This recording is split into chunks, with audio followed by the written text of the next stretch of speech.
I guess what I could say about this, from a psychedelic perspective, the thing that is different for psychedelic people looking at the global dilemma that we're in and that continues to deepen around us, is that it's, from my point of view, permission to hope rather than despair, because I think that processes, institutions that for 1,000 years or more have been building toward some kind of symmetry break, some kind of definitive self-revealing moment, that we now are turning final, as pilots say. We're now deeply embedded in the pattern. We can see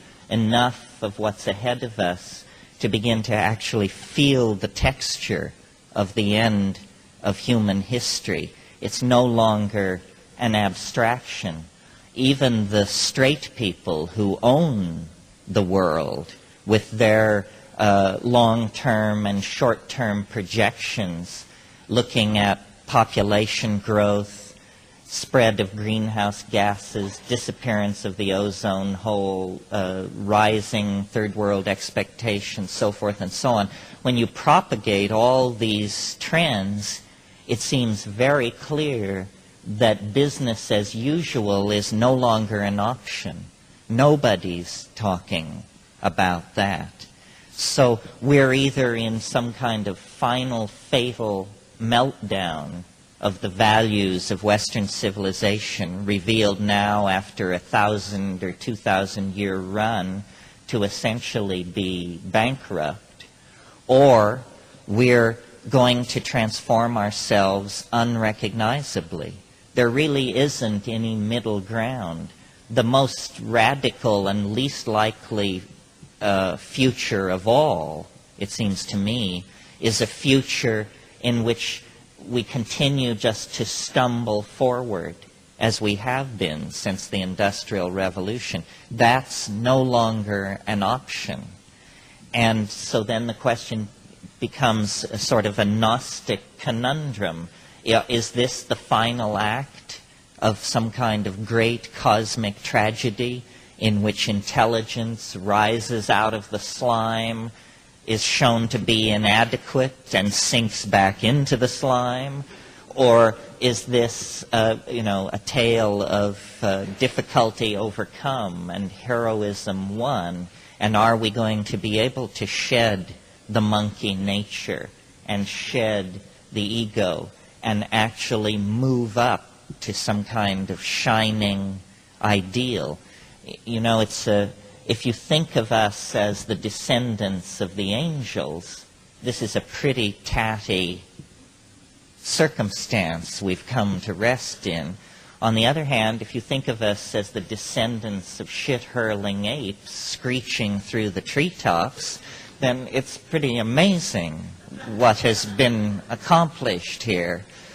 One of the dilemmas that I feel very strongly, and I'm just sort of talking off the top of my head here, because whenever a crowd is small enough, I sort of feel like I'm in my own living room. We don't have to have the pretense of knowing lecturer and, eager to be educated audience.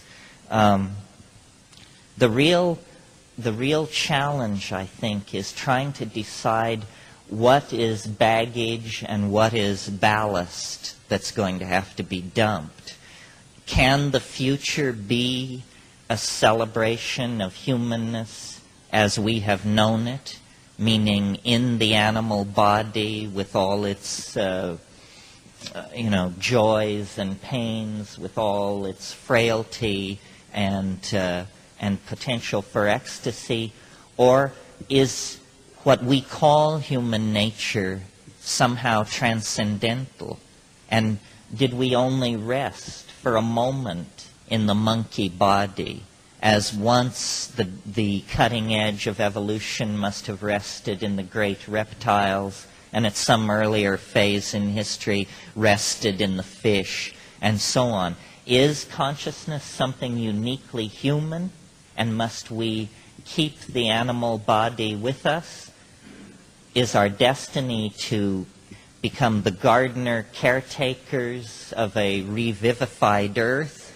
Or is the earth like a placenta of some sort that we have literally sucked all the nutrition and potential out of because we're on our way to some grander, higher domain of being? I don't have the answer to these kinds of questions. I feel it very poignantly. It's very poignantly focused in the psychedelic, in the experience of psychedelic plants and psychedelic shamanism, because, as any of you who have followed my ideas on this know, I've spent a lot of time in the Amazon basin with human populations that seem to have struck some kind of dynamic balance with the earth. And yet the paradox of that dynamic balance is that when you take the sacraments, the hallucinogenic plants of these people, you're propelled into worlds of science fiction-like strangeness, transcendental dimensions of titanic implication. And then, at least I personally have come to the realization that this is how those cultures have chosen to deal with the Faustian impulse in human beings. It's been somehow confined in the domain of the imagination. We, meaning we who trace our ancestry back to Europe, are part of a different style, a different strain of human being, if you will.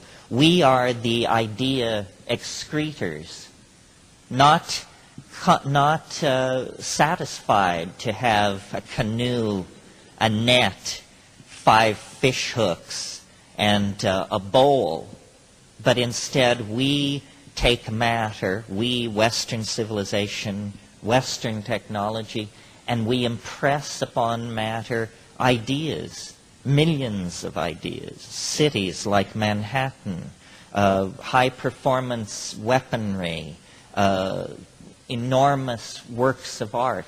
All of this is a kind of impulse, very strong in Western human beings, to bring the ideas out of the domain of mind and to somehow solidify them in matter. Permanence. The cult of the West is permanence. I always feel that when you can find the obsessive center of a society, you probably have put your finger on its central neurosis as well. I remember when I spent time in India, India is rife with talk of Shakti. Shakti is energy conceived of in various ways. It can be sexual energy, or it can actually be electricity flowing through wires is called Shakti. And I realized, being in India, that the Indian obsession with Shakti was a consequence of there not being any. That this was a society where energy had become the hardest commodity to encounter. And I think in the West, permanence is our great bugaboo, because we are born into the realization that everything is slipping through our fingers at the very moment that it comes into existence. The hardest psychedelic truth to assimilate, and you don't have to take psychedelics to assimilate this. If you just live, this will be hammered in on you again and again. And it's not, it's a cause for exaltation. It's a cause for despair. It's that nothing lasts. Nothing lasts. Not your fortune, not your misfortune, not your lovers, your enemies, your children, ultimately not even your own life and body. Everything fades. And so the Western response to this is the attempt to create something permanent.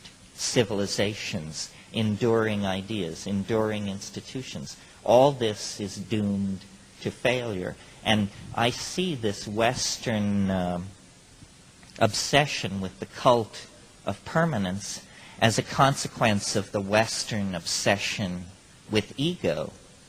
Ego, to my mind, is the very thing, if you had to somehow meld each problem into the next problem to try and reduce all problems to one, what you would eventually come to is the realization that ego is what is destroying us. Our inability to displace our loyalty away from the unique locus of space and time represented by our own bodies. Community, communalism, these are the things that we fear, that we repress, and that we at the same time struggle to realize. I mean, the collapse of communism on one level was the collapse of a repressive, nightmarish, paranoid social system. But the dream which lay behind that was a dream of community, of unity, of sisterhood and brotherhood. And the great concern now is that with the collapse of even a pretense of that position, that we are further fragmented, further atomized into individual competing microbes of greed and need. And this is precisely the attitudes which will push us ever closer to species extinction and to global ruin. Well, when you look at thousands and thousands of psychedelic experiences, to my mind, what you come away with is the notion that, no matter who you are, Amazonian shaman, Hasidic rabbi, nuclear physicist, the psychedelic will dissolve boundaries. It will dissolve your boundaries and force you to realize the commonality of the flesh. It's a startling thing to realize that really what you represent is nothing more than a point of view, and that we each are such a point of view, triangulating perception through what is essentially simply a nexus of our past history. We always are talking about the past and the future, but it's worth noticing that we all managed to get here this morning, this place, this time, and not one of us has the same past as any other of us. This moment, like any moment, is not a confluence of the past. It is a confluence of many pasts. And these many pasts come into a nexus of connection and then move on to become many, many futures. The reason I'm so interested in the psychedelic potential and willing to speak about it is because I think that the myth of our separateness, which was the glory of our institutional accomplishments, parliamentary democracy, individual rights, liberation of various classes and so forth, has now turned somewhat sour. There has got to be something more to it than just turning people loose to loot the planet so that everyone can pile up more and more stuff which doesn't satisfy anyway. And I think in talking about the future, what we have to somehow do is dematerialize the future. And there are several ways, or many ways, to do this. People have preached voluntary simplicity, and some people are into this. However, it's hypocritical to preach this in the third world to people who have nothing. We have everything, so we've seen the fallacy of condominiums and Mercedes, so then we preach this in Bangladesh. This is a bit disingenuous. The dematerializing of culture. Somehow, you see, what we have to recognize in the wake of the collapse of communism is that capitalism as well is a system with a fatal flaw that is set against human nature. Capitalism assumes an endlessly exploitable frontier of resources. This we have got not. So capitalism is now essentially, unless it can be radically retooled, an anti-human philosophy. It's literally chewing up the ground we're standing on. But there is nothing in the basic notion of capitalism that says that we have to be thing dealers. This is simply the style of capitalism that we have fallen into. Somehow we have to dematerialize existence. And I don't know whether that means virtual reality. Some of you have heard me say that my vision of a perfect future is, 25% of the present world population living in ecological balance, living in an apparently primitive, naked, aboriginal state. But when you step into the minds of those people and look behind their closed eyelids, there are menus hanging in bio-teleelectronic space. Culture, you see, can be downloaded into a chip, installed behind the eyelids, so that it is, freely commandable as an experience in the imagination.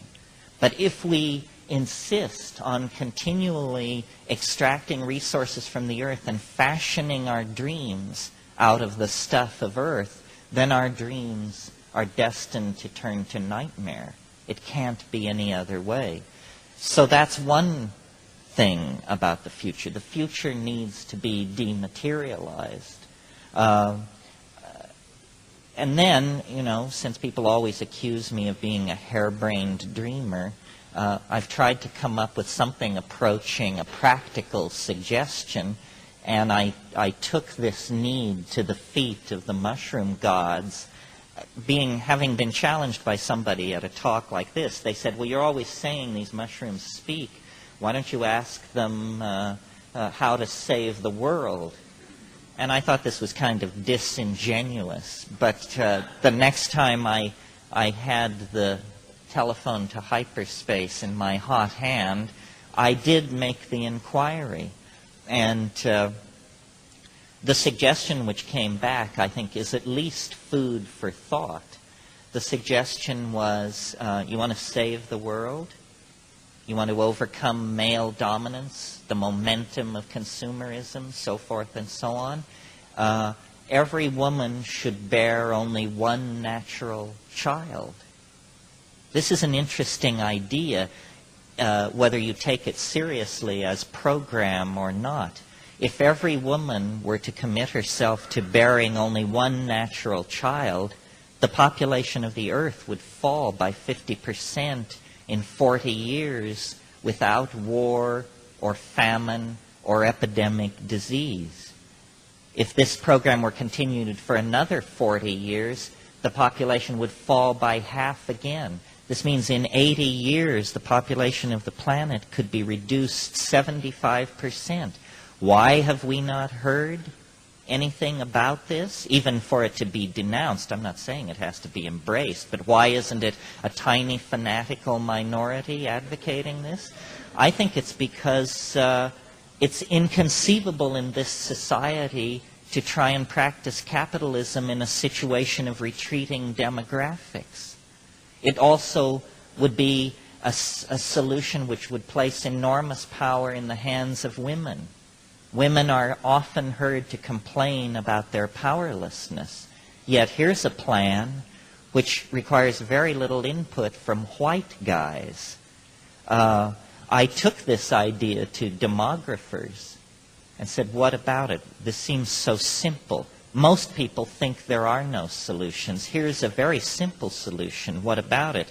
And they said, yes, well, it's more startling than you realize, because women in upper-class, high-tech Western society, a woman, say, on the Upper East Side of Manhattan or Malibu or the Seacliff district of San Francisco, A child born to that woman will have 800 to 1,000 times more negative impact on the earth than a child born to a woman in Bangladesh. If you were to go to Bangladesh and meet a woman in the back streets of Dhaka who told you that her ambition in life was to have 900 children, you'd think you were dealing with some kind of sociopath, a kind of typhoid Mary of the demographic scene. And yet every child born into moderately well-off yuppie families in high-tech societies is in that position. We prefer not to think of it this way. I think it's very interesting that one could make a case to women in Western societies. You could say, how would you like vastly increased leisure time? How would you like increased disposable income? And how would you like to take upon yourself a truly heroic social role? This is what's being offered with this suggestion to limit reproduction to one natural child. No more heroic, no more politically correct action can be taken. And interestingly, the women you want to convince of this position are the women you are most likely to be able to convince. Educated, white women with above average incomes. So that's a very practical suggestion, more likely to be implemented than my dream of lunar inoculations with psilocybin for the entire population to dissolve the calcareous ego formations that have sprung up in the bloodstream since the last full moon, which I also think would be a fine idea. You see, boundary dissolution is what is needed here. Boundary dissolution of all type. Our separateness is an illusion. There is a kind of human bedrock. That's why I think that the world sweep toward democracy is far more than simply a political trend. Democracy is not exactly a style of government per se or exclusively. Democracy is a biological institution of some sort, because there is no theory, there is no abstraction, there is no ideology. I mean, democracy is as close as you can get to anarchy and still have any theory of organization at all. You know, I wrote a book which is around and about called The Archaic Revival. And that's why my belief in the archaic revival is what brings me out to events like this. I mean, I think the term New Age and some of these other terms are pretty trivializing and basically designed by the mavens of marketing to draw you in. But there is an impulse throughout the 20th century in Freudianism, in abstract expressionism, in Dada, psychotherapy, sexual permissiveness, psychedelic experimentation, jazz, rock and roll. These are all facets of an impulse toward the archaic, toward the primitive, the non-straight, the anti-bow tie, the wish to blow up the staid world created by the fine ladies and gentlemen of the 19th century with their Christer ethics and their long dresses and all of that business. There is an impulse toward the archaic. This is very healthy. This is what happens when a society seeks to revivify itself. When the medieval world exploded in the face of the Italian city-states and the new classes that were emerging, they reinvented classicism. It was actually the second time classicism had been rediscovered. It was also trotted out by the Arabs in the 9th century when they needed a stabilizing metaphor for the Umayyad Caliphate and those civilizations. Now, in the 20th century, we can't go back to ancient Greece and Rome or Babylon and in a sense, the New Age, I think, is an effort to go back to a kind of a Minoan/Egyptian world, which never existed except perhaps in the minds of certain menopausal theosophists. But the impulse is laudable, however screwy the results. But I think we have to reach further back, that all of history is what our text, the Bible, tells us it is. It's a confusion, a kind of punishment, a wandering in the wilderness, and that where we really want to be is naked, singing in the rainforest, stoned and exalted, one with the souls of the ancestors, one with the Gaian spirit of the planet. And I don't mean to imply that psychedelics simply act negatively, dissolving ego, dissolving social constructs, dissolving programming and neurosis. That's all true, but what is left when all this dissolving has taken place is not simply a tabula rasa, a clean slate. What is left is what we forgot, what we have been so long away from, which is a connection into the reality of the Gaian mind. The great news that all shamanism can attest to and is built on is the news that there is a sentient, minded, caring entity that surrounds and holds the planet in its hands, in its heart, and beyond comprehending. I mean, call it Gaia, call it God, call it the spirit of nature. It doesn't matter what you call it. It transcends the rational apprehension of higher primates. And yet it is there. We know that our own peculiar form of self-reflection emerged in just a couple of million years out of animal organization. Well, what we don't know is how many other forms of mind there are possible, and how many times in the 2 billion year history of life on this planet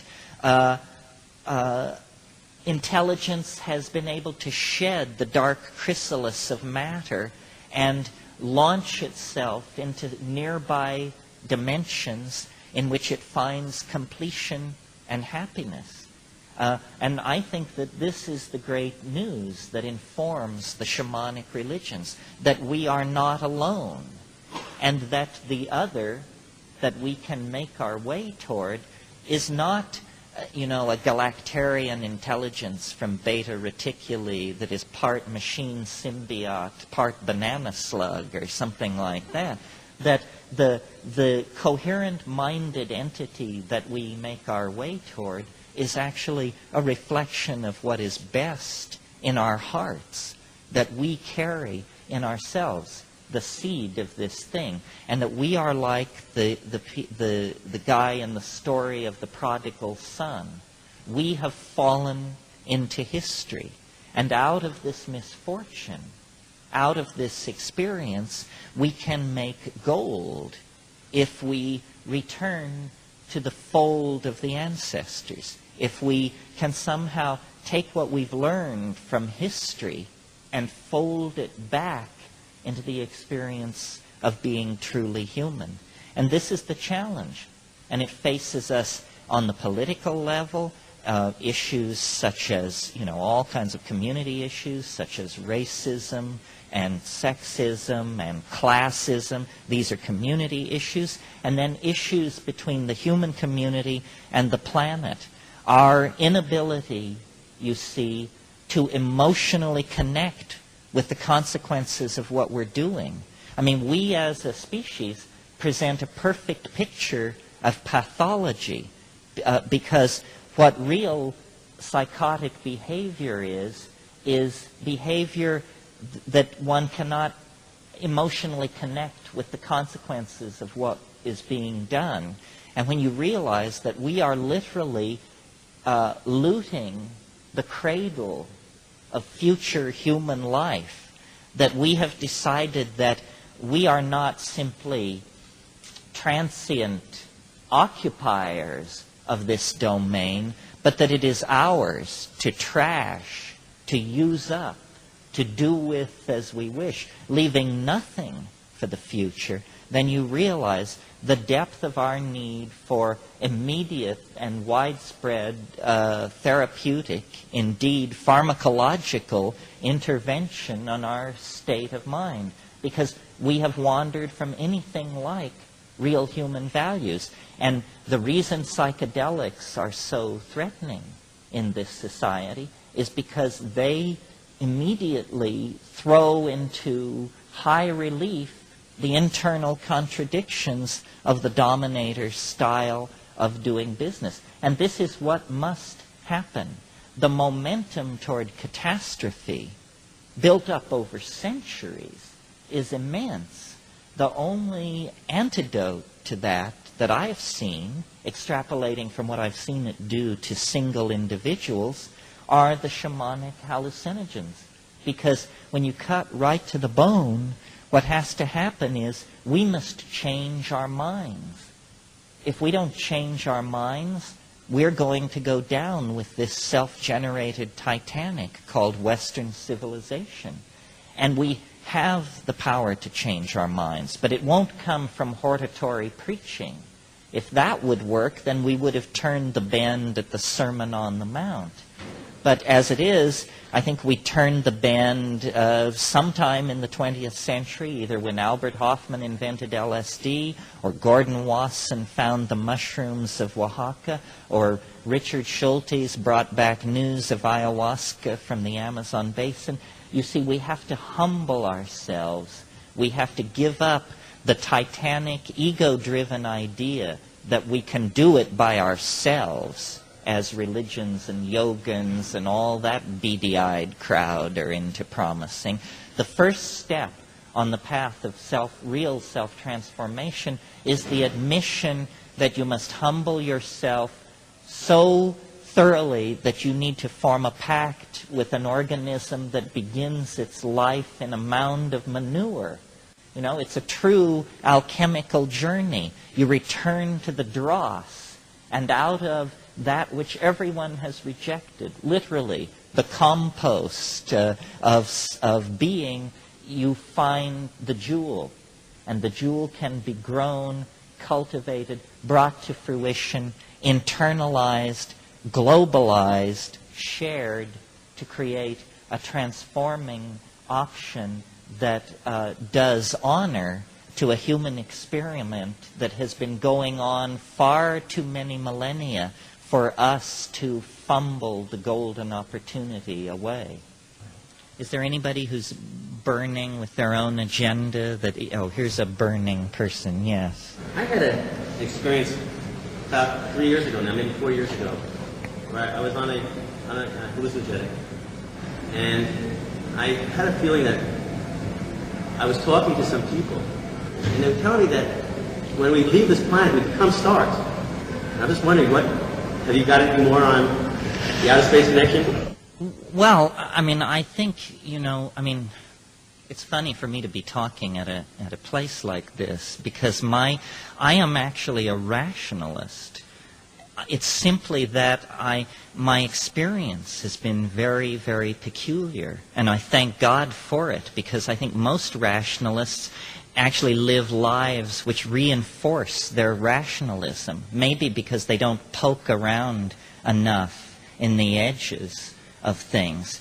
I mean, we have orthodox ideology, I don't know what it is now, free markets, democracy, and physics or something, and then you press out a little bit to the fringes, and you discover that reality is not only not as you supposed it to be, but it's not like anybody supposed it to be. The maps we have are largely based on conjecture and naive hope. The hope that there's nobody hiding in the woods, the hope that there's nobody waiting behind the hill. When I first started taking psychedelics, it all ran pretty much according to Hoyle.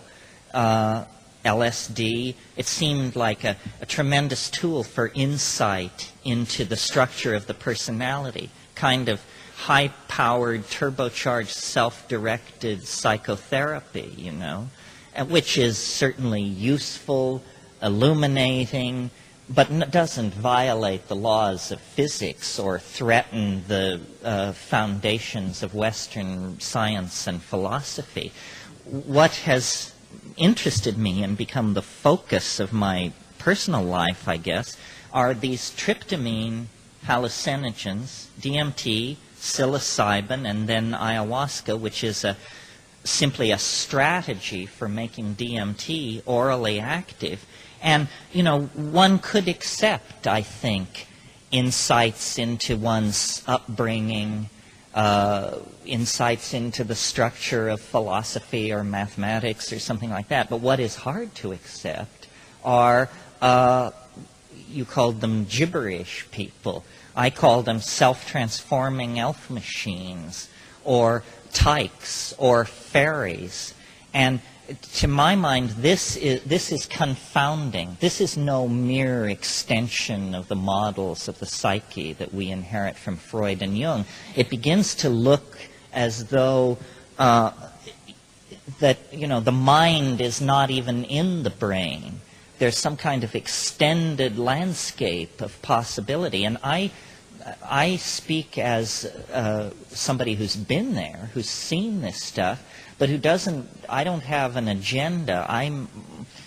In a sense, I'm sort of chicken shit because the motivation for my public career is to get a whole bunch of people to march with me in there, to check again.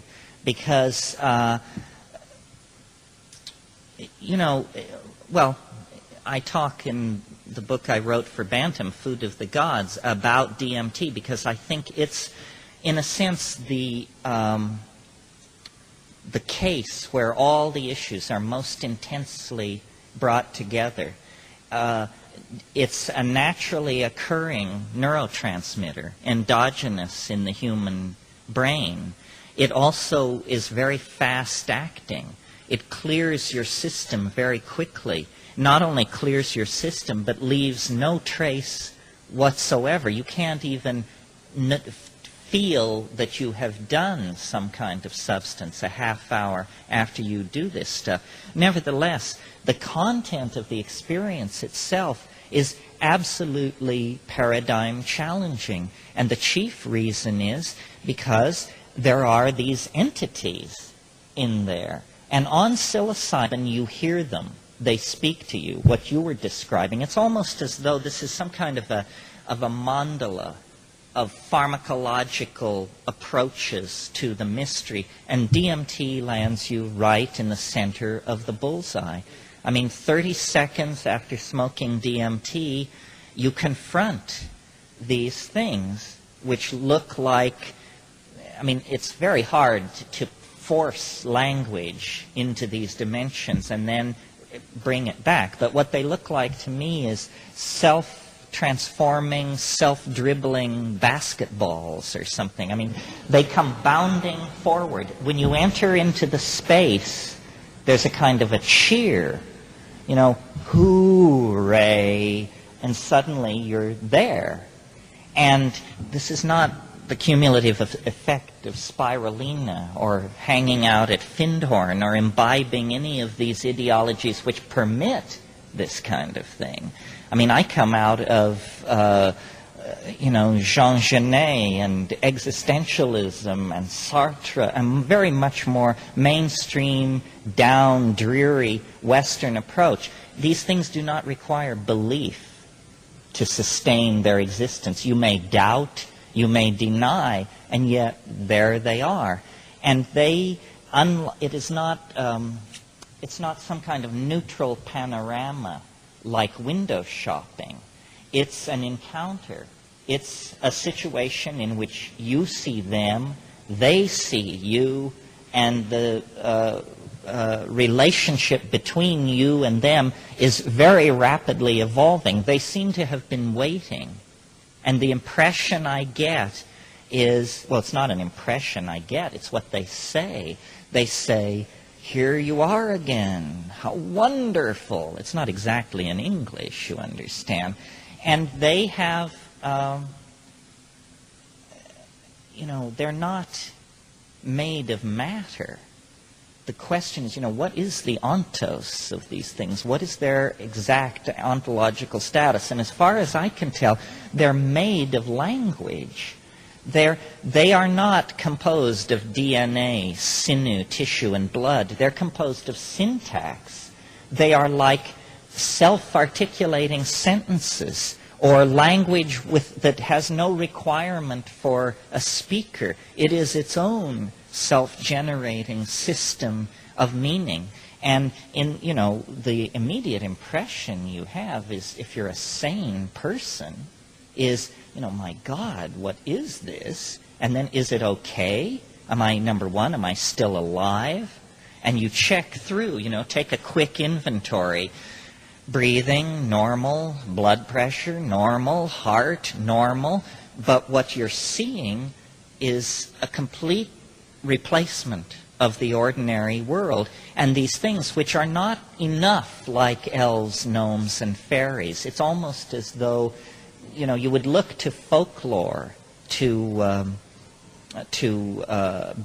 provide evidence for the existence of these things. But the elves, gnomes, and fairies of folklore are a little too predictable, a little too humanoid, a little too Disney-esque for what you're dealing with. These things actually appear to be as alien a form of life as it would be possible for a human being to imagine, and still cognize that it's alien intelligence at all. And they are performing an extraordinary activity in that place, which is they possess a language that can be seen with the eyes. And this is fascinating to me. I really think that there's something to be learned here. This is what they want you to learn. They come forward, they utter statements, which, remember, you don't hear with your ear, but which you see as condensed sculptural objects, which are like Fabergé eggs or beautifully tooled machines of glass, shell, and crystal, except these things are in motion. They're opening up in front of you, and they're pressing in. There's a kind of frantic intensity to this kind of an encounter. It's like a Bugs Bunny cartoon running backwards at twice normal speed. Stuff is just flying all over. And they're saying, don't abandon yourself to amazement. Don't just go gaga with disbelief. Try and focus on what we're doing. And then if you are able, even moderately, to focus on what they're doing is they're offering you these objects. And they're saying, look at this, look at this. As it is passed before you, as you look into it, you have a very strong and, I believe, genuine impression that this thing that you're being shown, though it's no larger than a Kaiser roll, is somehow absolutely confounding to the principles and assumptions of this world. That, in other words, if I could condense this thing into my hand right now, I wouldn't have to convince you, I wouldn't have to preach to you, I could just show you, say, look at this. And in the visual confrontation with this thing, it's self-evident that this is impossible. Matter, light, they don't behave this way. It's as though you have brought back a chunk of another dimension. And then what they're saying about these things is, you can do this. Do what we are doing. And then the urgency becomes almost strident. They say, do what we're doing. Do it now. And you say, wow. And then you feel, or I felt at any rate, an upwelling in myself, like a calling forth. Then out of my mouth comes language, or at least syntax, but without meaning. Some kind of glossolalia, where the modality of language is preserved, but the meaning is not. And it's a kind of an ecstasy. It sounds like gibberish in three-dimensional space, but in that space, it seems to be the key to unlocking a world made out of syntax and meaning. And I come before you with all of this stuff unfinished. This is not a teaching or a system or an anything. It's an eyewitness account of a hyperdimensional automobile accident or something. We're not saying what the conclusions are. We don't know what the conclusions are. But this is big news. And when I first encountered this kind of stuff, I was a young art historian at the University of California, and I assumed that any motif, no matter how outré or bizarre, you would be able to look at the painting, folklore, and sculpture of somebody on this planet and find a trace. And it seemed as though this defeated that idea. It was almost counter the idea of the collective unconscious, because it argued that you, Joe anybody, Sally somebody, can break through on your own, an ordinary person, to a place that Verrocchio never saw, Michelangelo didn't anticipate it, Yeats didn't know, Blake hadn't a clue, Melville wasn't briefed, and yet there it is, And this is, to me as an intellectual, it was very confusing, because I think as intellectuals we always assume that progress will be built on the shoulders of the giants that have preceded us. The idea of something actually 100% brand new and unexpected is pretty daunting. And here it was, 30 seconds away, simply by the act of ingesting this natural neurotransmitter. Well, those of you who've been there know exactly what I'm talking about. Those of you who haven't been there, I can't imagine how you can even sit through this kind of thing, because, it makes the folks from the Pleiades and all that other stuff out there seem mundane by comparison. The other thing is, we're not talking about camping out in cornfields night after freezing night with your eyes glued to the stars in wan hope. This is a no-fail method for plunging deeper into these spiritual realms than the tantric yogas or the practitioners of X, Y, or Z dare scarcely suppose. It's repeatable. It's on demand. It does not depend upon your state of moral purity or, tantric accomplishment. It's something that is our birthright, as much as our sexuality, our language, our eyesight, our appreciation of music.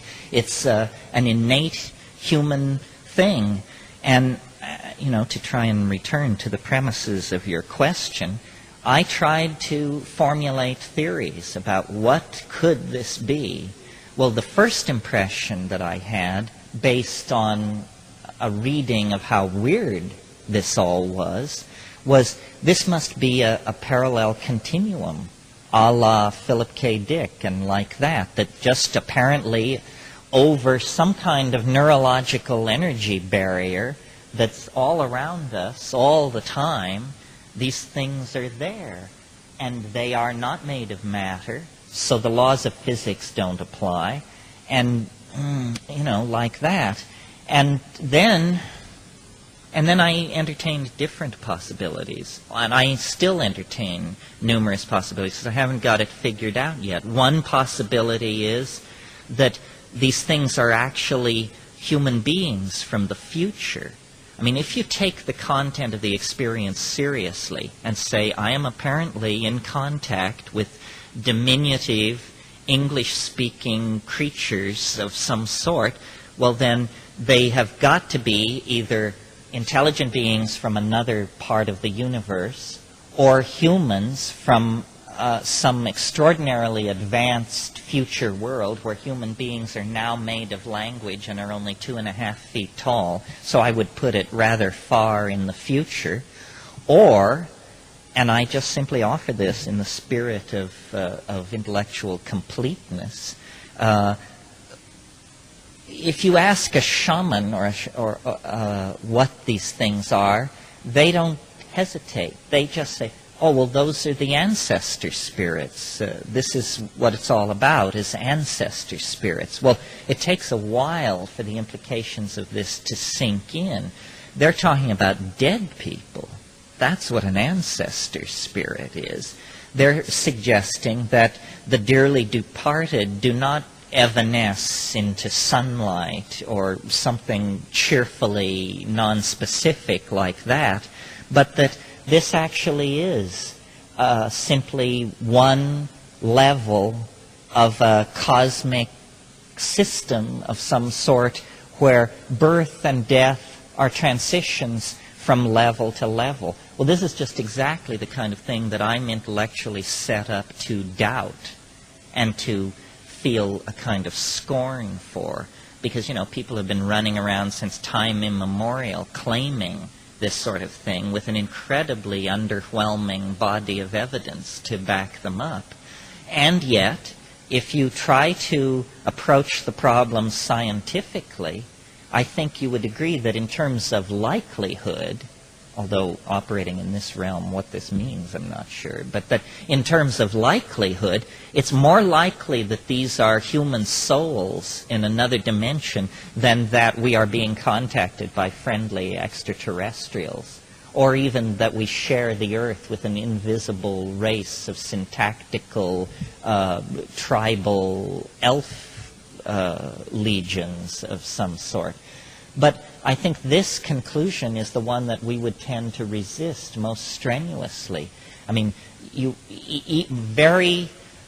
I think it's the most intellectually challenging position to take vis-a-vis Western thinking, to claim that we have to reopen the question of life after death in a serious way, not the cheerful round of reincarnation that haunts some of the zanier offshoots of Eastern religion, but actually say, you are going to die, and when you die, you are going to undergo a metamorphosis of some sort that is not particularly going to be designed to preserve your humanness, what you call your humanness, or to set you on a cloud with lyre and gown for the rest of eternity, but that actually the greatest adventure, the greatest adventures still lie ahead.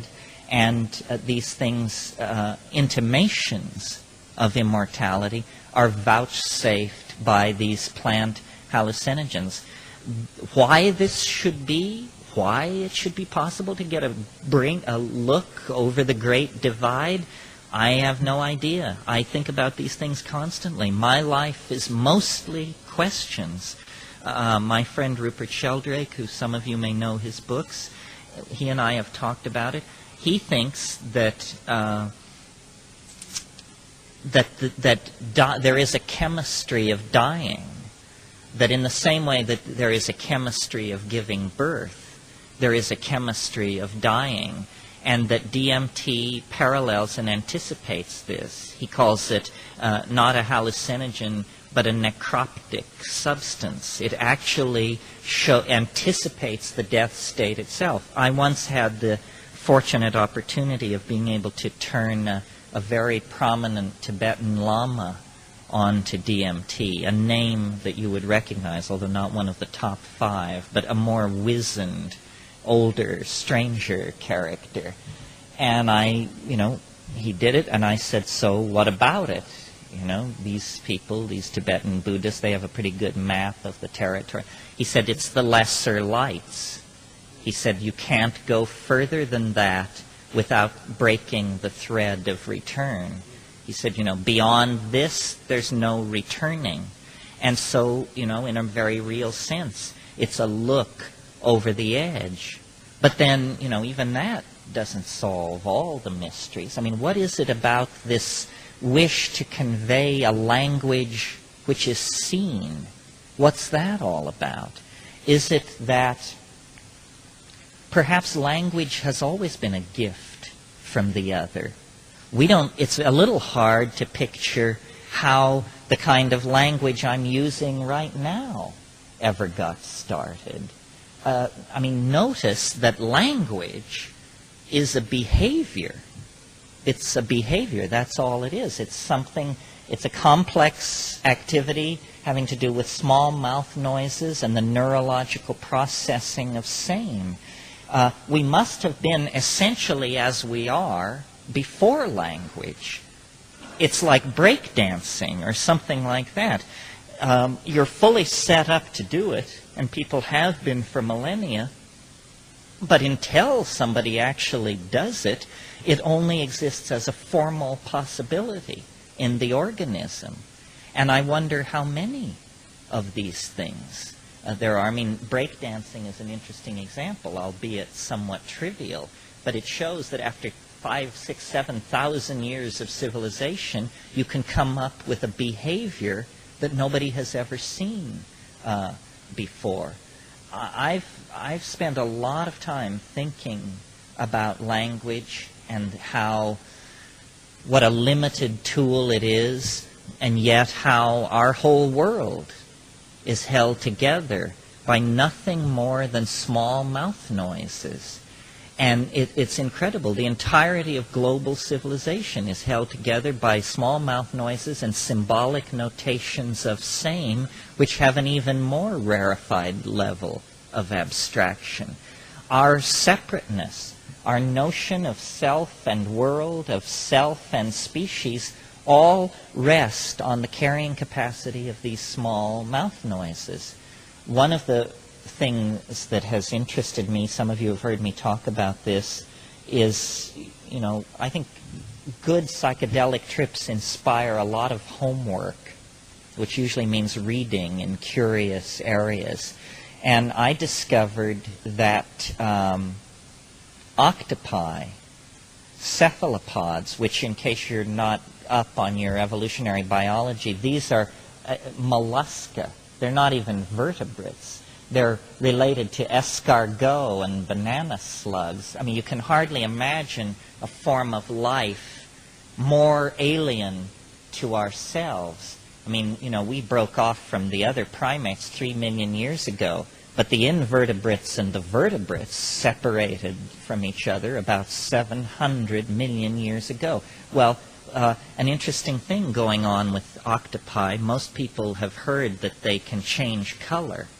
And most people, I think, assume this means that, like certain lizards and certain butterflies, they camouflage themselves against their background.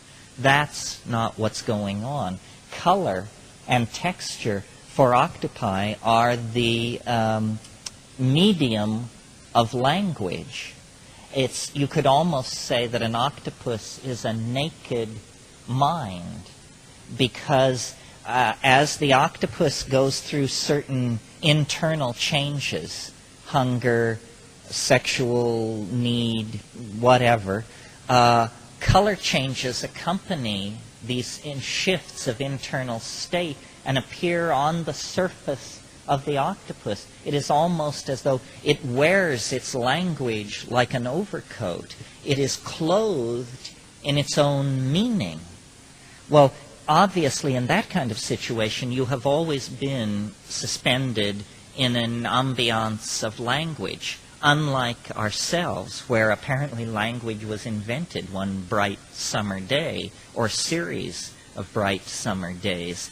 And if you have a language such as we have, small mouth noises with culturally assigned meaning. In other words, if I say, "Where can I get a taxi?" If I don't say this to a person who speaks English, it means nothing to a Ukrainian or a Chinese. Octopi don't have this problem. There are not culturally localized languages. There's only a language of the body, the genes. It's unambiguous. You see, even those of us in this room, if you were to check, our internal dictionaries are different. We have only the assumption of one-to-one mapping of meaning. I mean, if I ask you, where is the restroom, this is fairly unambiguous, because it deals with ordinary situations. But as soon as conversation leaves the main and well-trodden path of discourse, ambiguity enters in to a tremendous degree. We overlook this as a courtesy to each other. I mean, you almost never hear one person say to another, "Now, would you explain to me what I just said?" The reason you don't hear this said very often is because the thin illusion of communication would break down completely if we actually demanded of our listeners that they repeat back to us. The only situation in which that happens on a regular basis is the pedagogical mode, where the teacher teaches and then by test and recitation determines that the pupil has understood. But in polite discourse among adults, we consider this an imposition, if not an insult. So somehow these creatures are elves of language, catalysts for the concrescence of cognition. And I don't know if these things can be understood. After all, we're embedded in the world created by our own meanings. C.D. Broad, I think it was C.D. Broad, wrote a book called The Meaning of Meaning. Or no, it was F.H. Bradley, actually. I think Broad's book was called The Mind and Its Place in Nature. Probably these two should be read back to back, just to see how positivists handle these kinds of problems. The meaning of meaning is a real problem, but it also tends to be solipsistic or tautological. Can we expect brain to give a full accounting of brain? Can we expect mind to give a full accounting of mind? Anybody who's studied logic for 10 minutes can tell you that that's impossible because it is tautological. William Blake used to say, nothing is lost.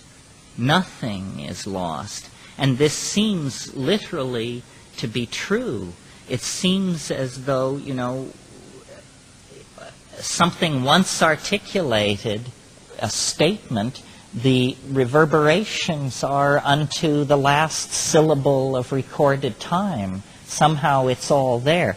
Now, when I said these things approached and spoke in English, I didn't mean to make it sound as mundane as it might sound.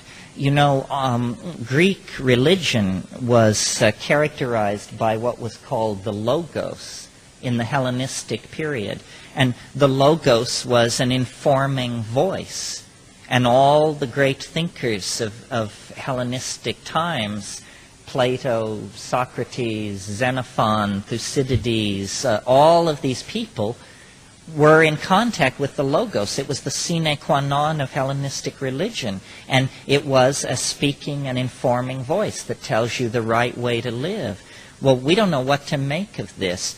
And at a certain point in the evolution of the Western mind, judging by the writings of people who were contemporaneous with those times, the Logos fell silent. There was actually a date. Some of you may know the story of the fishermen pulling their nets off the Isle of Rhodes, and they heard a voice from the sky say that great Pan is dead.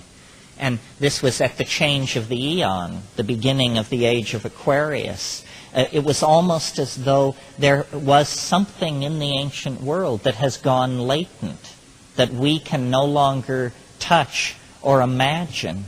Gordon Wasson, who discovered with his wife Valentina the mushrooms, told a very interesting story in one of his books about how in Mazatecan, the people who are speakers of Mazatecan, when they chant what the mushroom says, they have created a special form for this, which goes like this. Zabuzz, zabuzz, zabuzz, zabuzz, tse. This word tse means says. Zabuzz, says, says. I didn't know this at the time I took mushrooms the second time, and in my head I heard the mushroom speaking in English but adding the word says to the end of the sentence. So it was almost like, this thing could speak in Mazatec, it could speak in English, but it always kept its cadence and its structure. The other thing about psilocybin and the DMT thing is that it seems to be a catalyst for glossolalia. This is why I think it must have had something to do with the evolution of language. I mean, when you take psilocybin, you can fall spontaneously into states of glossolalia. Sometimes on DMT, it's almost impossible to control. It just spontaneously comes out. Yeah. Oh, what is glossolalia? Glossolalia, well, here's an example of it, then I'll define it. Sie ding quap maktiki pitech kving hua de molde ruf nubke henget e fapstitolch kvem bedigen hegegtetechkt. It's language-like activity in the absence of meaning. And it's a very interesting thing neurologically, because notice that speech, ordinary speech, is this highly variable stream of data. We are set up to make these small mouth noises. As a public speaker, I'm very aware of the fact that one can speak without tiring almost longer than you can do any other major human motor activity. And but the glossolalia, such as I just did, it is clearly under the control of rules, but it is not, there is no meaning conventionally conceived of there, but there is syntax.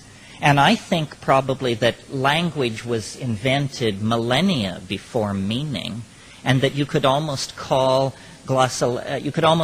language toneless singing. And that people used to sit around the campfire and amuse each other by making funny noises. As a kid, I used to do this. And then it was only much, much later that anything approaching linguistic conventionality was imposed on this, and that that's a lower function. The other thing I want to say about this glossolalia thing is, you may say, well, you're just making it up when I do that. But really, the experience I have when I do it is that I stand aside, then this variable data stream comes out through my mouth. Well, now, it has to reflect something about me. It's a statement about my internal situation in that moment. And it's evolving and changing as rapidly as if I were saying, you know, I had a migraine headache last night, and I got up about 4 and took an aspirin, and you know, I'm telling you about my situation. But the glossolalia must be speaking to something about my situation, or it wouldn't be possible to do it at all. Not only is something not real unless it can be said, but the contrapositive of that is that once something can be said, it becomes almost too real. It displaces other possibilities. I mean, so we're living in a set of constructs, some architectural, some ideological, and they can be very oppressive. I mean, how do you get rid of the notion of linear time and space? Very easily. It's the slow work of consensus. One of the things that I feel I'm doing very consciously in these kinds of meetings is we're trying to launch and replicate memes. You all know this concept? A meme is the smallest unit of an idea, in the same way that a gene is the smallest unit of organism. And so these things, DMTLs, transcendental object at the end of history, so forth, these are memes. And in the same way that genes are copied and spread around, and that fidelity of copying is the key to genetic success, fidelity of meme replication is the key to communication. I mean, if I give a speech on something and then you hear it and then you go out and somebody says, so what did he say? And you give a completely cockeyed account of what has been said, well, then the meme has been betrayed. But if you can actually transfer the meme to somebody else's mind, and then they can copy it and pass it on, then the meme, it's almost as though the ideological environment were like a rainforest or a coral reef. Evolution is taking place. Stupid memes dumb memes have short lifetimes, and they disappear, and memes of great power are able to thrive in many intellectual and ideological niches and to make many marriages of convenience with other memes, and so they are stabilized and passed along. Somehow we have to become hip to the power of language, and instead of just willy-nilly creating linguistic structures sort of ad hoc, we need to begin to consciously engineer our linguistic intent. And then, so far in the 20th century, this has not been a program with a very happy history because only jerks have gotten a hold of it. Nazis and people with narrow social programs. They say, we're not going to call each other Mr. and Mrs. or hey you. Everybody's going to call each other comrade. And then this will create the notion of comradeship, which to a certain degree it does. But, manipulating these things for political ends, the Jews, it was okay to put Jews in ovens because the official language for talking about Jews was that they were Untermensch, subhuman, not like us, whoever we are. So once the definition had been changed, people said, well, it's okay to mistreat Jews. They're not even really people. And this kind of thinking goes on all the time. It's called stereotyping, and it always is an easier substitute. It's a cheap substitute for clear thinking. David Brown asked me the question, what about life after death? And it was somewhat of a sidebar. The Buddhists at the folk level in India do say you cannot attain enlightenment unless your mother is dead, which is a kind of an odd notion, seeming to imply that she had to precede you into hyperspace. When you die, what you do is you literally, as appears to happen, you dissolve. And where you go is forward and backward into time, not like a gas released into time, but along the tracks and trails of the genetic machinery. In other words, you flow into your children, and you become, let's make a very simple model and say at the moment of death you become your children and your parents. A few moments later you become your grandchildren and your grandparents. You're spreading down. It's almost as though the thing which you were, which was this focus of ego and individuality, then it dies, and it's almost as though the mountain begins to slump back into the generalized pool of consciousness and being. That's why I have somewhat less patience maybe than I should have with the idea of channeling and come as you were parties and that sort of thing, because it seems to me the key to understanding the idea of reincarnation and past lives is that you were everybody. Of course, that's who you are. Here comes everybody. You weren't just that shepherd girl or that Roman emperor or that Greek fellow. You're everybody, and you can find your way into the great genetic telephone system and ring anybody's bell in history. Well, then it would be absurd to claim you were that person. That would be as absurd as claiming that anybody you could call on the telephone is who you are. No, it's that we are everyone. And, the great turning object in hyperspace that is the genetic, transdimensional object casts off glinting reflections of this personality, that personality. And astrology has a role to play here and other things. But the bottom line is we are all drawn of the same stuff. I think one of the most profound insights you can have on psychedelics, and I certainly have it, is that we are all interchangeable. Anybody could do my job, and I'm pretty confident I could do almost anybody's job. We define ourselves otherwise, but in watching the rise of my own career, it's a kind of being deputized, chosen for the job. It's just they said, well, he can do it. He has the gift of gab, so give him the credit line. But it could have been anybody. Our uniqueness is real on one level, but on another level, it's fairly illusory. It's sort of a coincidentia positorum. You have to hold these two antithetical things in your mind at once in order to correctly perceive the proper level of ambiguity that's resident in reality. It ain't simple, folks. Yeah.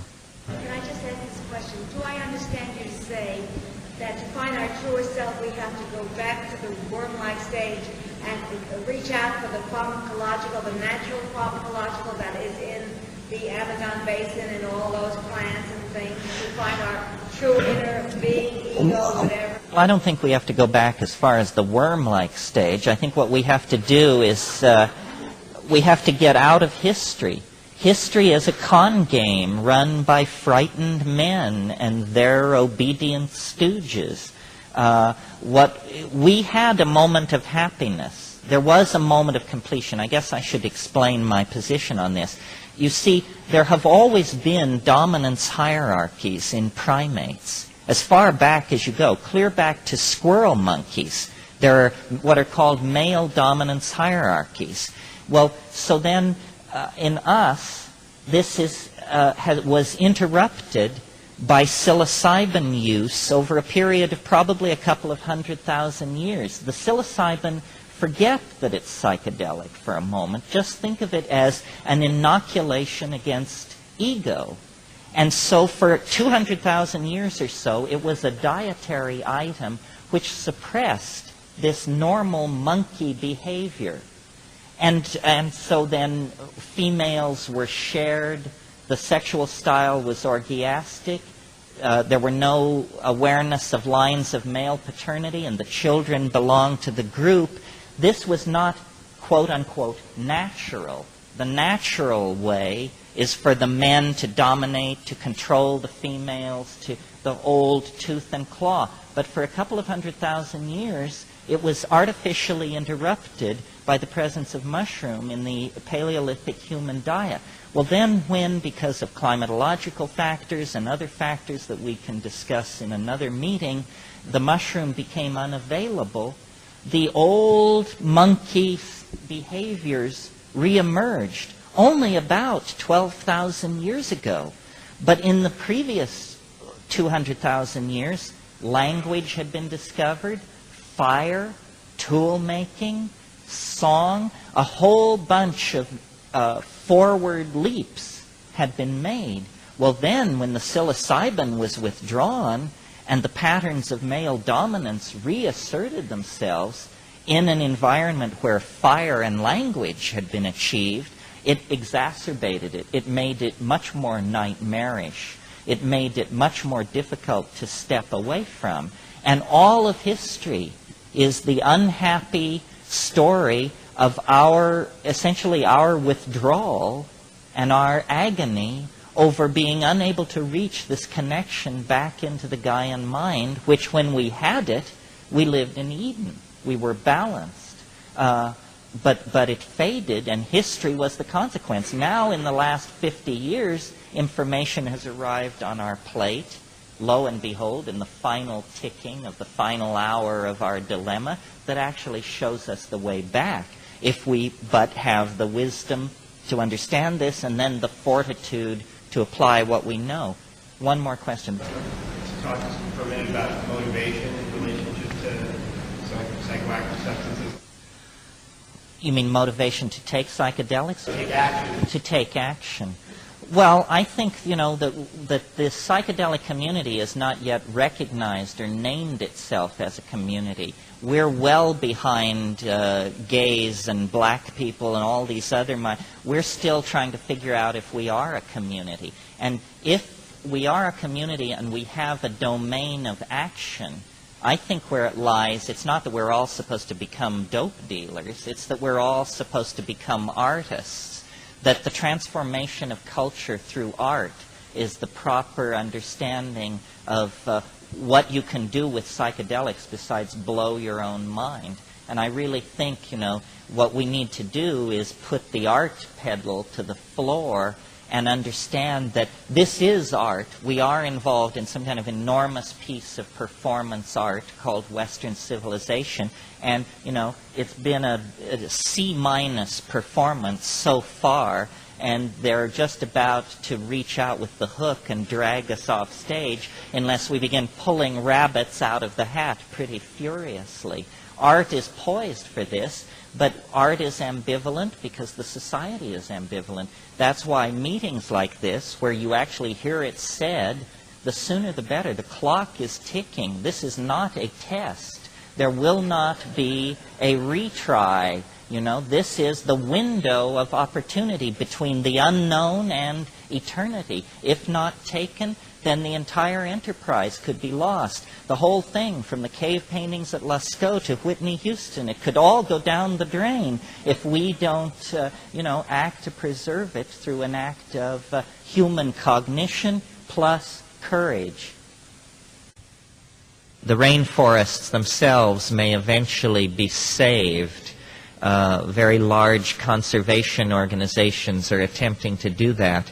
But the medical knowledge of how to use these plants is being lost at a tremendous rate. It will disappear in the next 30 years. There's no question about that, because the young people are not learning the shamanism. They're moving into the cities, and you only have to break that kind of chain in an oral tradition. You only have to have a one-generation break, and the 50,000 years of accumulated medical information is gone.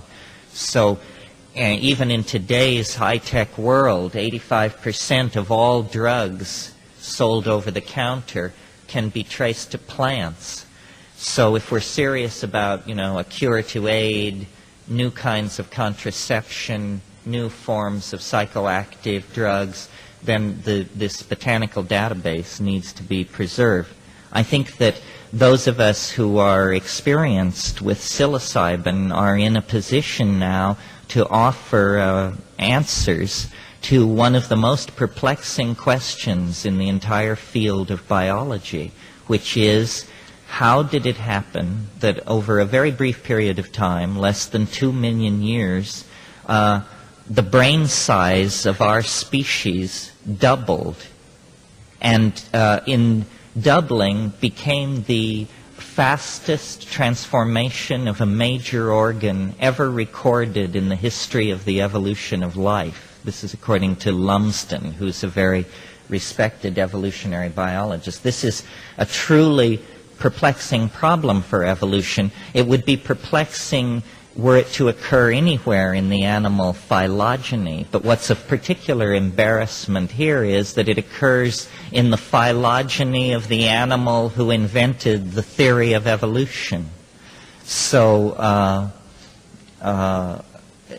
it's particularly embarrassing. If we can't account for our own evolution, what depth and breadth has the theory when applied to the rest of nature?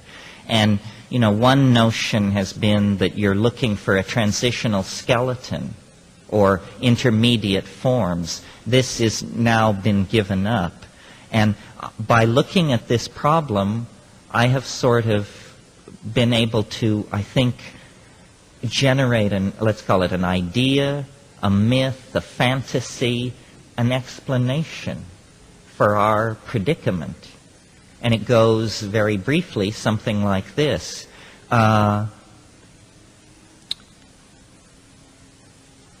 All primates have what are called dominance hierarchies, male dominance hierarchies. This goes clear back into very primitive primates like squirrel monkeys. And it is true of us as we sit here in this room. We also have dominance hierarchies, male dominance hierarchies. This is why, what the squawk is in the gender issue, is that men have been running everything for a long, long time. But I maintain that there was a period in the history of the primates when male dominance hierarchies were interrupted. And they were interrupted by the presence of an unusual element in the food supply. And this element in the food supply was psilocybin. And it acted as a kind of inoculation or unconscious vaccination against the formation of ego. And that at that moment, with ego, tendency to male dominance, chemically suppressed by mushrooms in the diet, all the qualities that we take to be most human and most ennobling in ourselves emerged. Language, loyalty, community, courage, love, devotion, self-sacrifice, planning. All of these things which distinguish us from the rest of animal nature, I maintain, occurred under the catalytic influence of an exogenous neurotransmitter in the environment that was having profound effects on a monkey that was exploring a new environment and a new dietary habit. And here's the notion. Our remote ancestors reached a kind of evolutionary climactic stability in the arboreal forests of tropical Africa. And like most animal species that successfully occupies a niche of some sort, we would have stayed that way for millions of years at equilibrium, happily eating fruit and occasionally hurling shit at each other as we conducted ourselves through the forested treetops. And thought would never have entered into the matter. However, the plot thickened about 3 million years ago when suddenly, and for reasons that are hidden in the heart of the planet itself, the planet began to dry, and the African continent became subject to waves of drought and desiccation. The tropical rainforests which covered Africa began to retreat and be intercut with grasslands. And in these grasslands, a very rich fauna of animal life developed. New kinds of animals, grass-eating, herding animals, ungulate animals, cows, bison, various forms of antelope, so forth and so on. Meanwhile, turning the camera's eye on our remote human ancestors, things are getting tougher up in the treetops. Less fruit, less habitat in which to forage, and whenever an animal gets under dietary pressure, it does what any sensible creature would do. It begins to experiment with new food. It begins to test food in the environment. Now, the reason animals don't ordinarily do this is because foods also contain toxins, and toxins sometimes are mutagenic. So the reason butterflies and birds and all kinds of animals specialize in their diets, it's a strategy to avoid mutation-causing chemicals. Well, so then what happens if you put an animal population under pressure for food and it starts experimenting with new forms of food? It begins having a higher incidence of mutation.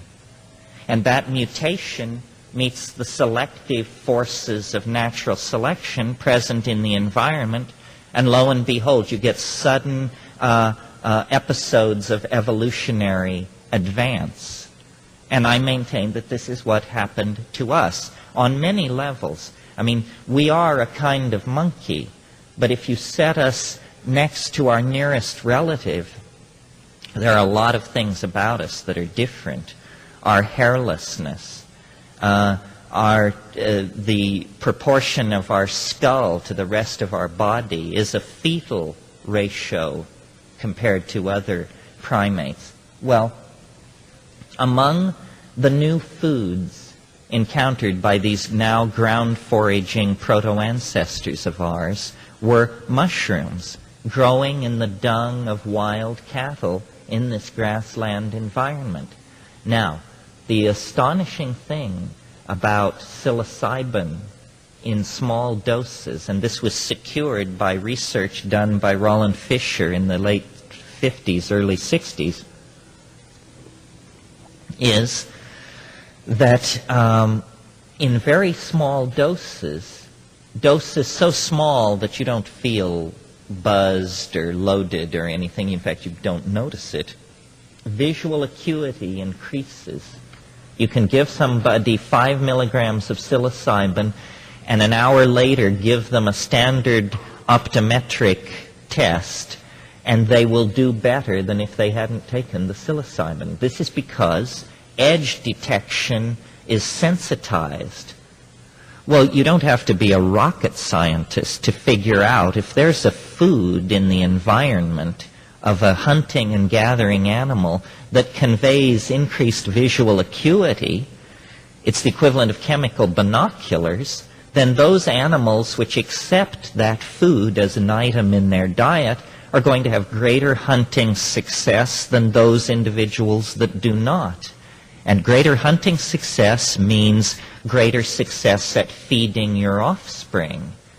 And that means that there would be an outbreeding of the non-psilocybin-using members of the population. In other words, natural selection would then favor those animals admitting the mushroom into their diet. So that little chink in the armor, that little toehold, is sufficient for the long march toward the stars, which is taking place in our species, to begin. The next step is, if you take slightly more psilocybin, you experience what's called arousal.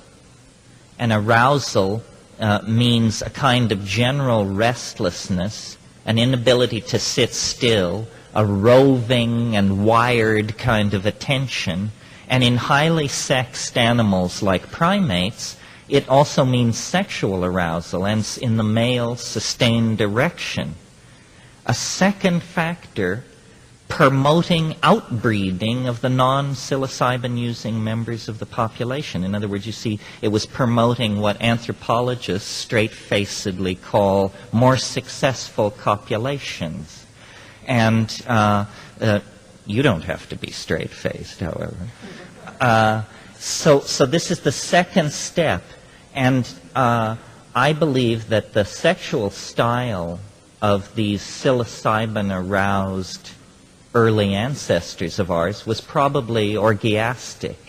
This seems reasonable from looking at human styles on the earth today.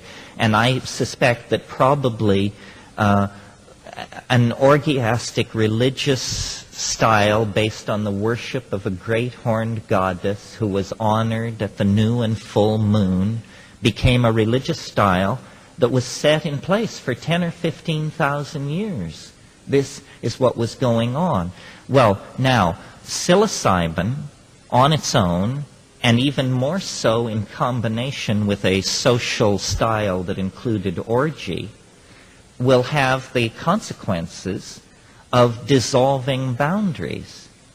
You know, this is what the orgiastic style does. It erodes the concept of me, and still more the concept of my women, my children, my tools, my territory, my hunting ground. If you have an orgiastic style, the first important consequence is that men cannot trace lines of male paternity. There is no concept for a man of my children. There is only the concept of our children, the tribe, the group, and loyalty is transferred in that direction. The suppression of ego was very real.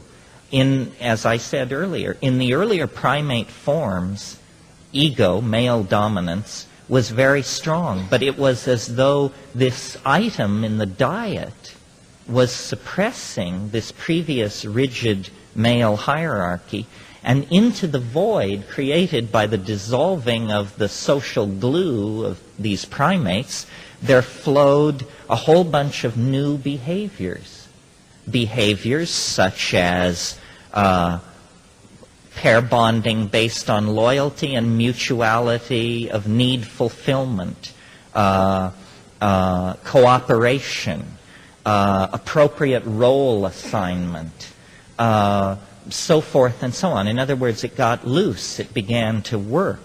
You see, every time there was a glaciation, and there have been 9 in the last 1,000,000 years or so, every time there is a glaciation, species, including primates, get locked into islanded areas.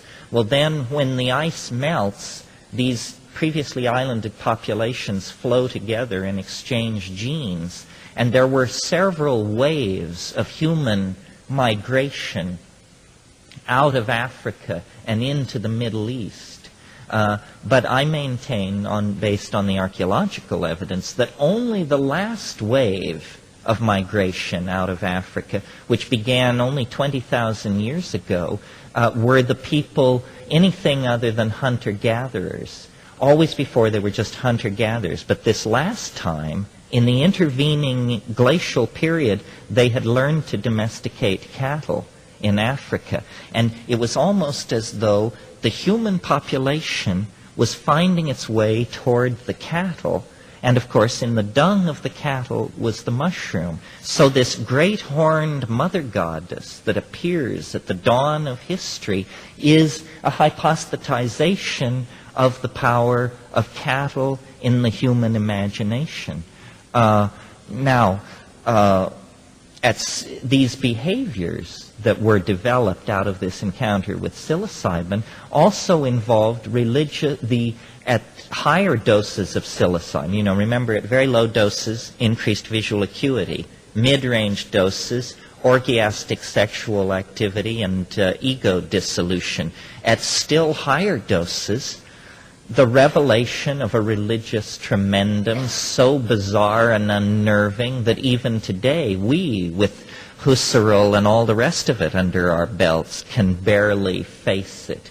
In other words, a mystery which for all of our sophistication, the breadth and measure of it can hardly be taken.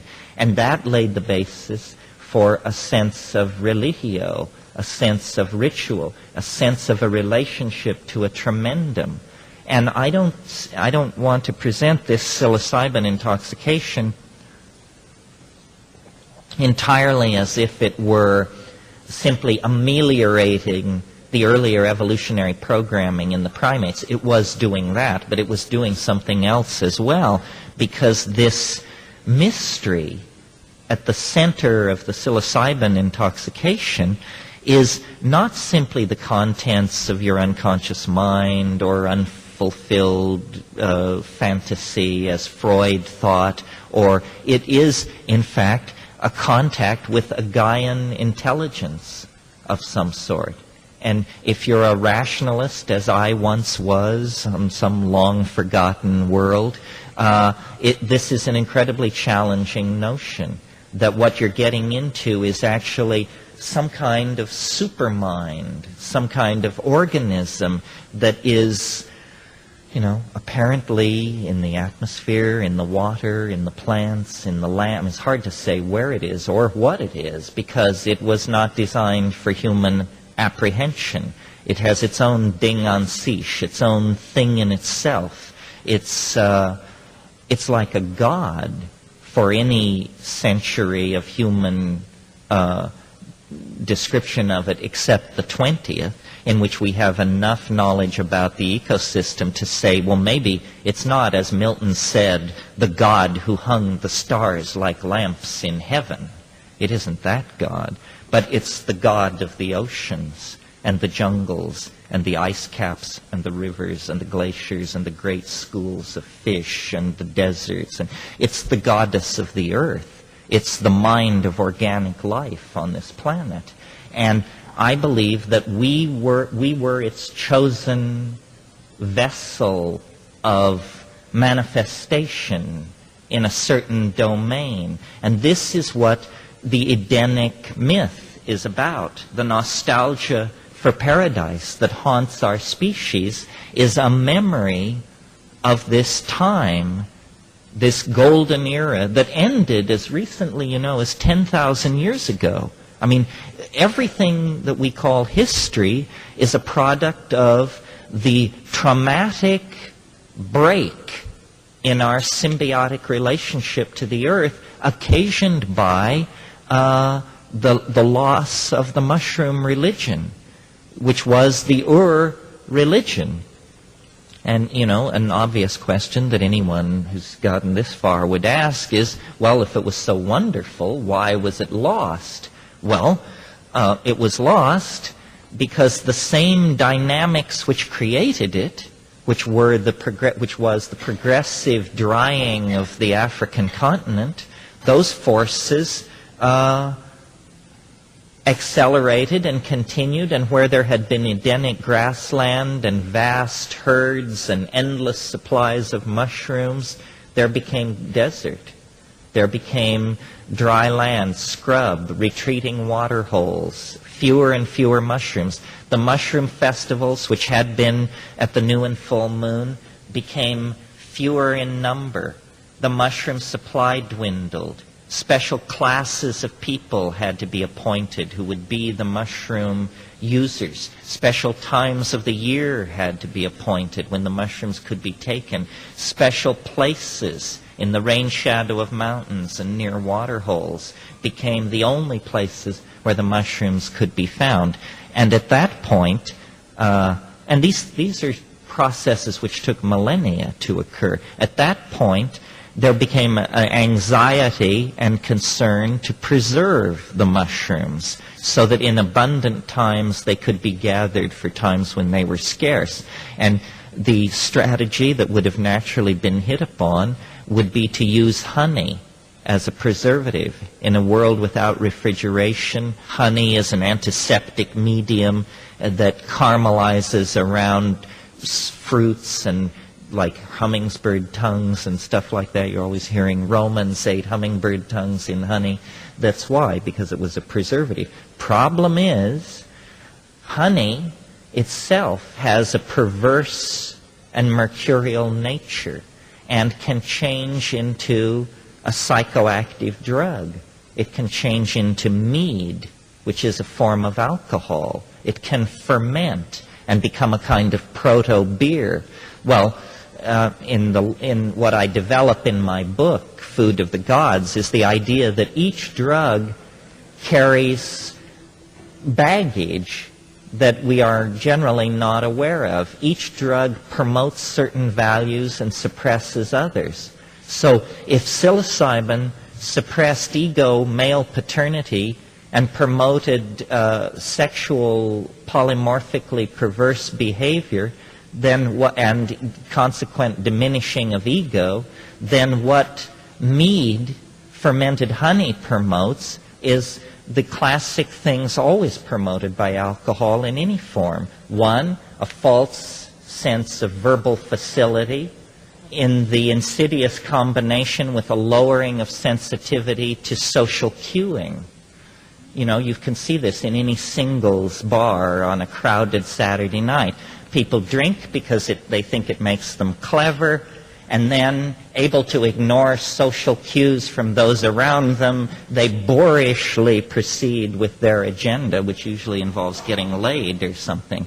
And, I think that there was probably 1,000 years in European civilization when very few people experienced sex without being bombed, because that was how people steeled themselves for the experience, It was recommended to give distilled alcohol to soldiers on the brink of battle when it was first invented because it fortified them.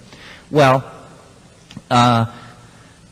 as the mushrooms faded, these behaviors that had been previously well established in primates of male dominance and ego returned. So that at the very dawn of human history, let's say 6,000 BC or so, you get, in the absence of the psilocybin, the disease of ego reemerges. It's been suppressed for 50,000 years. Now it spreads through the population like wildfire, and you get urbanization, agriculture. Agriculture leads to surplus. Surplus means an end to nomadic existence. You become sedentary. You build grain towers. You fill these towers with grain. Then you have to defend them against the hungry people from the other tribe. So you get classes. Somebody has to coordinate the defense of this grain tower. Suddenly you have generals, hierarchy, male dominance, warfare, classism, sexism, you name it, and the phonetic alphabet and all the rest of it is not far behind. It's the fall into history. And we are the unhappy inheritors of this situation. And one of the things that is so unique about us is our fascination with drugs.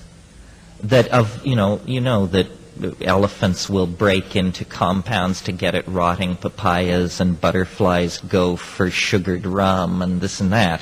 But human beings are incredible.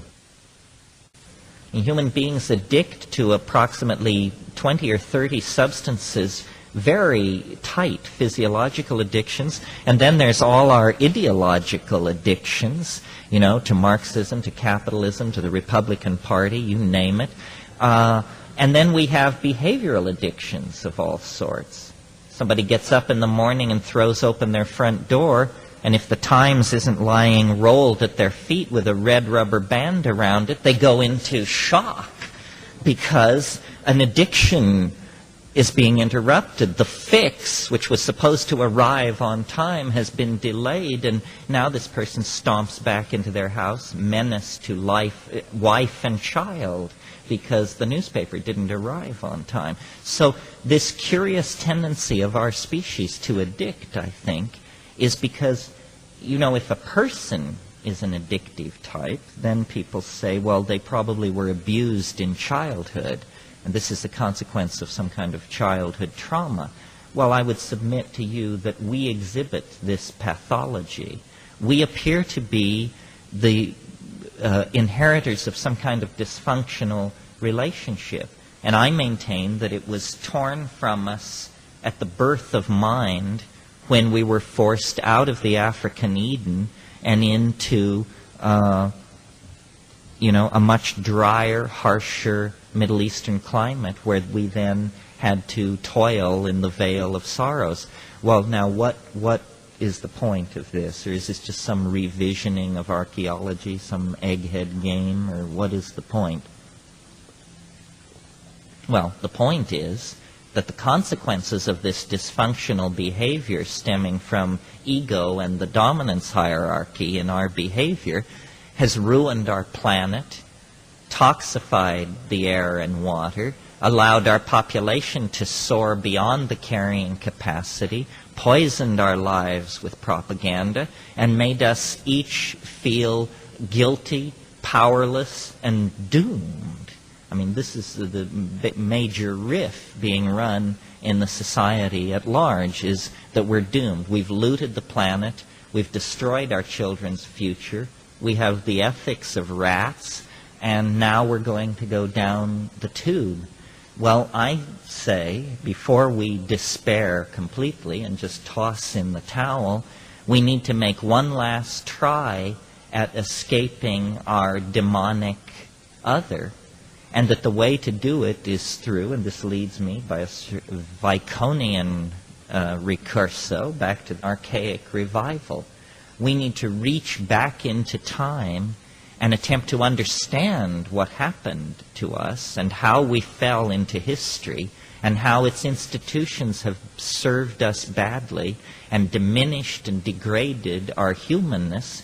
And then we need to begin a fundamental reconstruction of human institutions with an eye toward creating a viable, balanced, nature-honoring, human-honoring set of institutions. So does this mean I advocate in a world of epidemic diseases that we return to orgies on every new and full moon?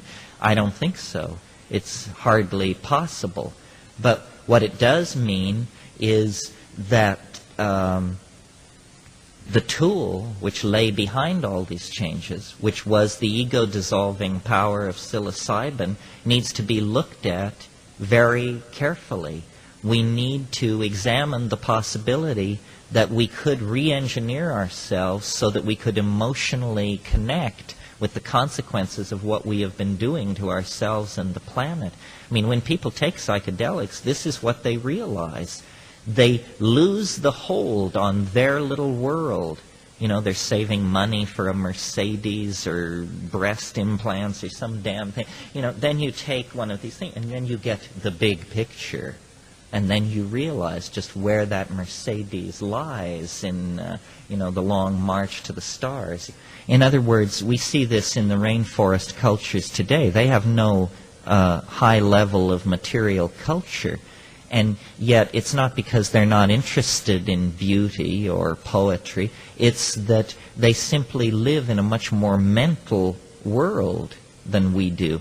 The peculiar obsession of the Western mind is its demonic relationship to matter, that we don't believe anything is real unless it's made of stuff. And, any idea, any notion has to somehow be concretized. This is a kind of neurotic response, in my opinion. I mean, the cultures with those civilizations with no material culture whatsoever are in a much more dynamic relationship to nature. It's our obsession with stuff that is pushing us toward Armageddon. I mean, we seriously propose to bring every man, woman, and child on Earth to the level of the life standard roughly approximating that of the average dweller of this island. Well, I've got news for you. There isn't enough metal, glass, plastic, and petroleum in the planet to do that.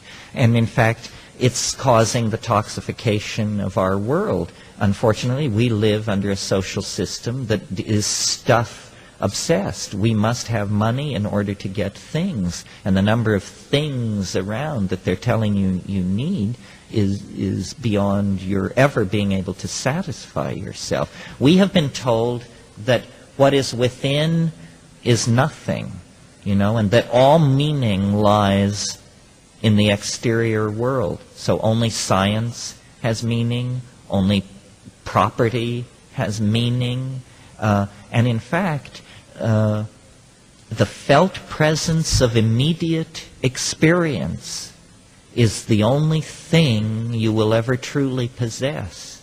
The felt presence of immediate experience. It's the quality of that determines whether you're a happy or unhappy person. And you can be dying of intestinal parasites in some hut in the Amazon, and if your felt quality of immediate experience is superior, then you're superior to the guy who's being chauffeured around in an air-conditioned limousine in some urban center somewhere. Our whole cultural delivery system denies this, So we have the concept of entertainment and of drugs. I mean, to my mind, television is a far more insidious drug than heroin, and that they're very comparable. They're cousins. The difference between heroin and television is that at least on heroin you can think your own thoughts. On television, they don't even give you the option to do that. You imbibe a manufactured data stream, the main purpose of which is to introduce you to the cosmetically enhanced surfaces of certain products which you don't need. The average American watches 6 hours of TV a day. This means that millions and millions of people are being maintained in a semi-larval stage. I mean, we might as well store them in enormous underground banks somewhere, and someday we may. I mean, this society is hard enough to manage. What if all these people unplugged themselves and began running around making demands on the political institutions and the infrastructure? Then we'd really have a problem. So better they should stay in the suburbs. People magazine is delivered. The telly is there. They trouble no one. But they do consume. There is no mundane future. I mean, if we had the chairman of the World Bank and those people here, they draw curves that will stand your hair on end.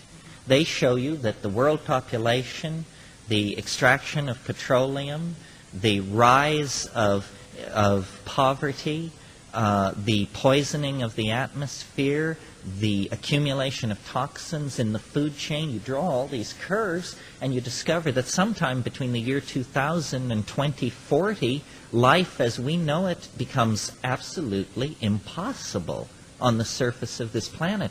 That's what the sober, unstoned people say.